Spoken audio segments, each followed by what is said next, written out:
The bounty hunters. Struggling to focus, but very much on the mend.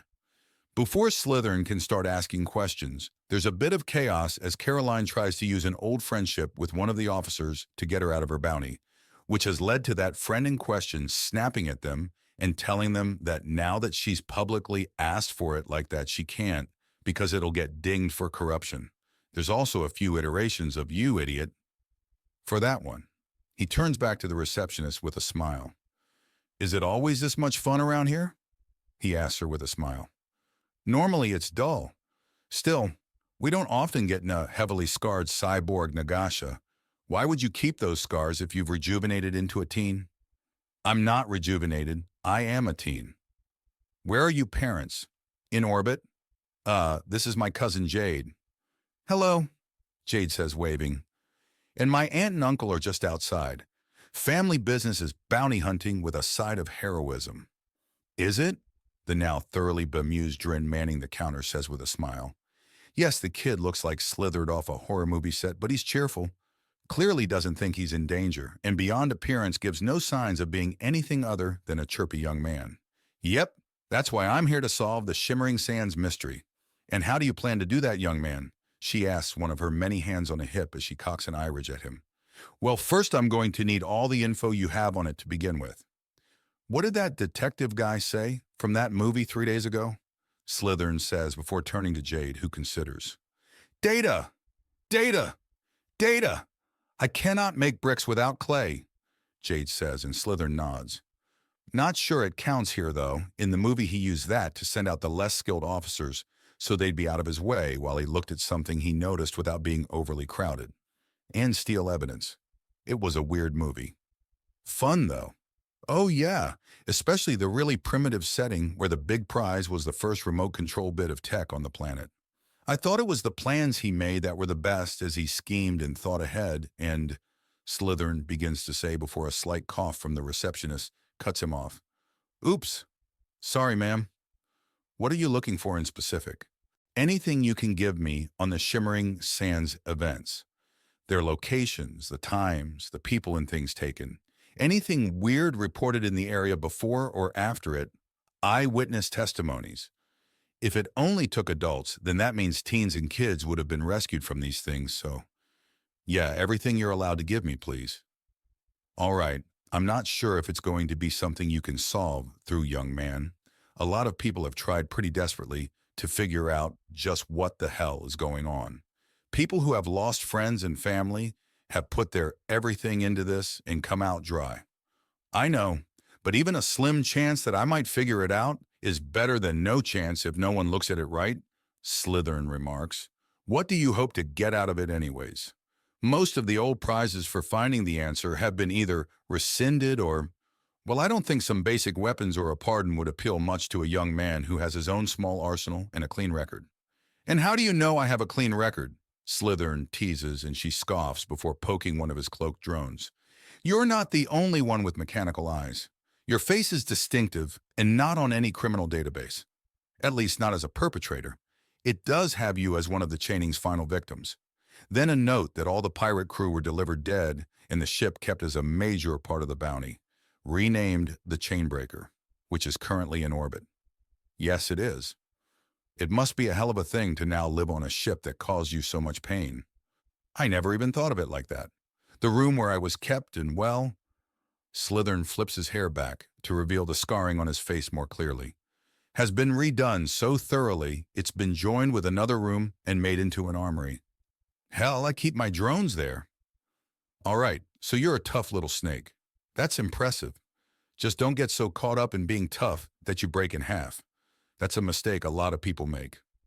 "I know, I'm not dumb," Slytherin says, and Jade coughs. He turns to her.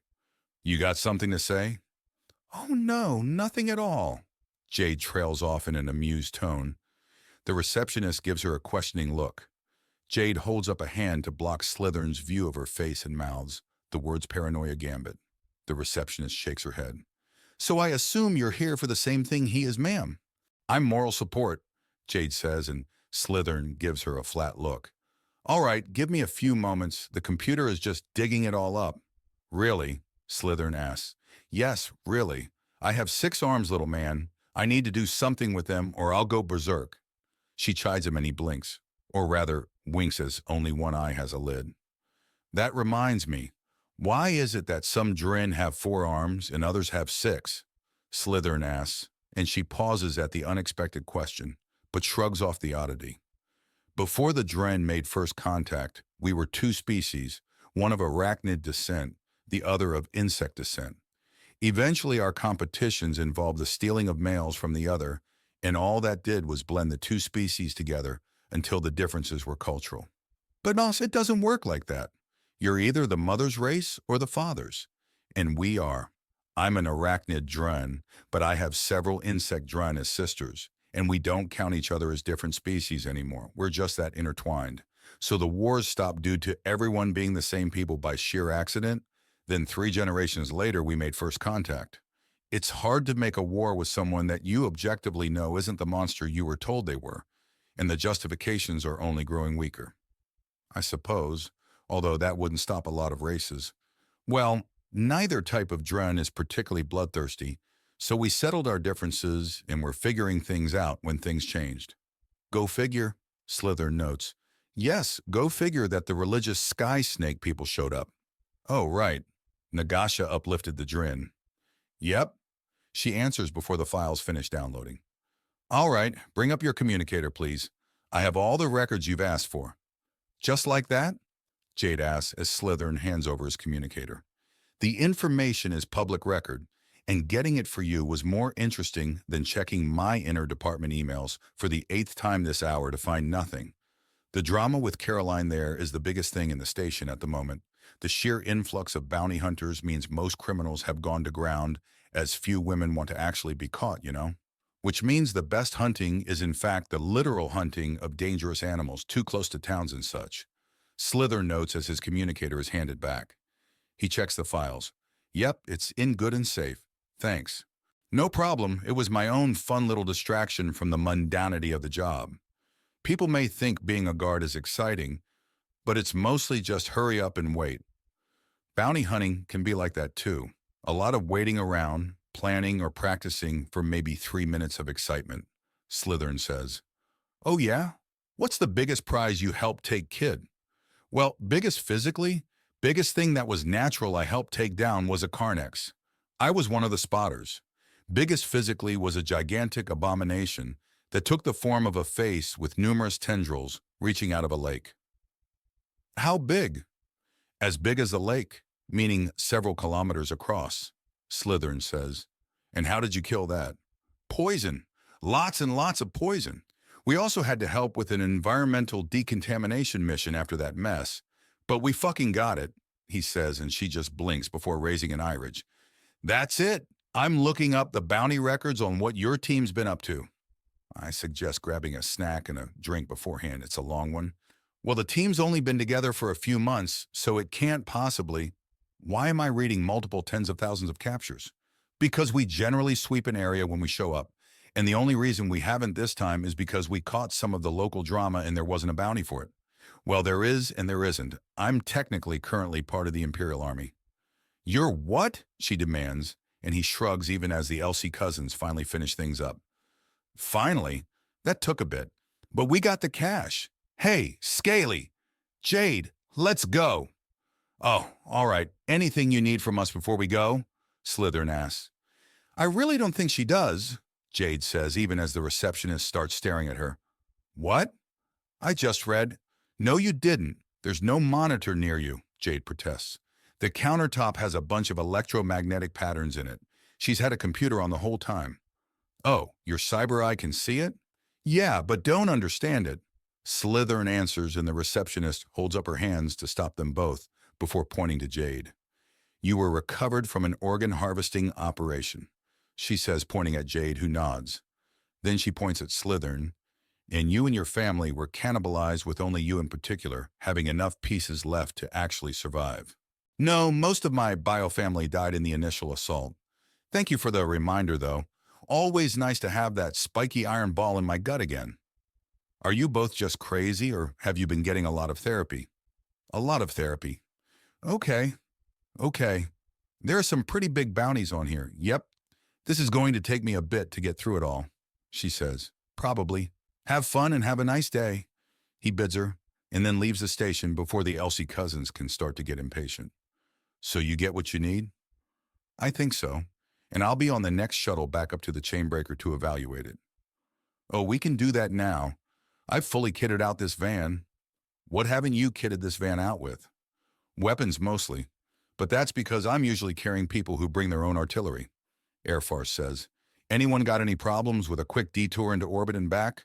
There's a round of no's from the van, and everyone piles back in. Then instead of pointing the nose of the ship upwards or driving backwards up into the sky or simply rising into the sky, he tilts the entire van until it's balanced on an edge and then starts backing up in a spiral pattern. Really? Onyx asked. What? I'm just trying to keep it interesting. Airfarce defends himself. And how much longer is it going to take? It won't? We're rising with the same speed. I'm just putting some turns in it, so it's more like a ride and less like an elevator. You ride elevators, Dad, Jade says. An elevator is not a ride. Airfarce dismisses. Technically it is, Slytherin says, and he gets a very betrayed look from the aviator wearing Mexican. All right, I'm not going to have rides disrespected like that in front of me.